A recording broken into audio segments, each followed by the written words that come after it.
Hello students, how are you all? Hope you all are doing good. So today we are going to perform the test of sulfite radicals. So for this test we need sulfite salt. So here we have taken sodium sulfite, and for the confirmation of this test we need potassium dichromate. Potassium dichromate is a orange color powderous substance, and we mix this potassium dichromate into the water, and here we have aqueous solution of the same potassium dichromate that you have seen here in this box. So this is the aqueous solution of potassium dichromate.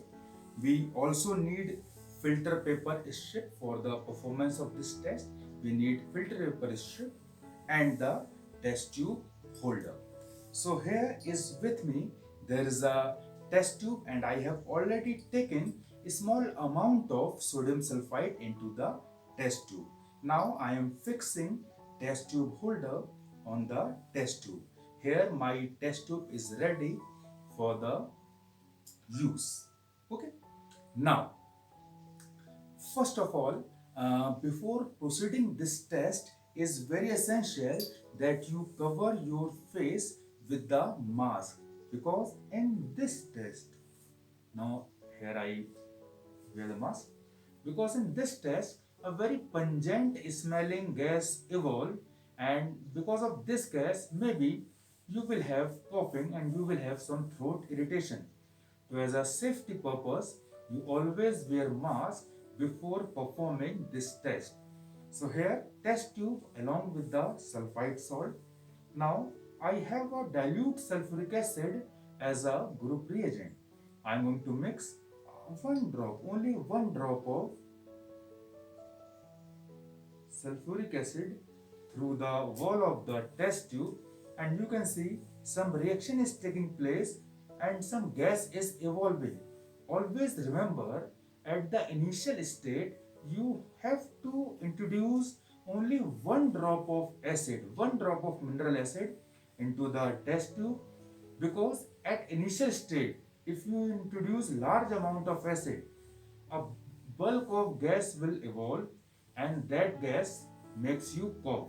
So it's very essential at the initial state you always introduce only one drop of acid, and for that you tilt your test tube. Now here with me a filter paper strip. I am going to wet this filter paper strip with the potassium dichromate solution. So how to wet it? I am keeping this filter paper strip on the mouth of the flask, and I am tilting this flask. So what happened? All the area of the filter paper which has covered the mouth absorb the potassium dichromate solution, and you can see here it turns into a orange color shade. You can see the orange color shade of potassium dichromate is clearly visible on the filter paper strip. So this potassium dichromate absorbed by the filter paper and it appears on the filter paper as well.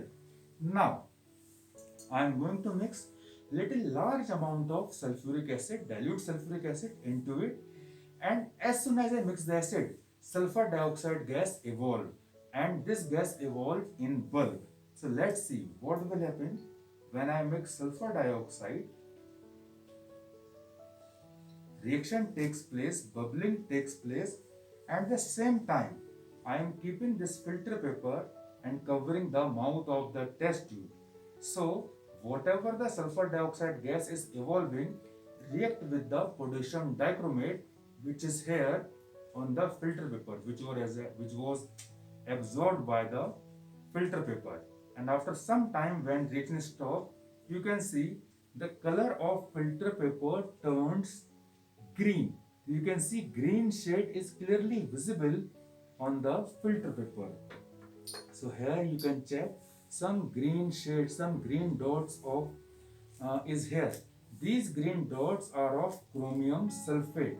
So the conversion of potassium dichromate from orange to green is the confirmatory test of sulfide radical, because when sulfide radical react with the mineral acid, they evolve sulfur dioxide gas, And sulfur dioxide gas, when react with the potassium dichromate, you can check here, they produce green color.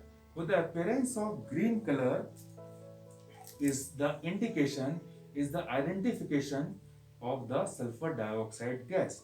So this is the confirmatory test for the sulfite radical. Thank you very much.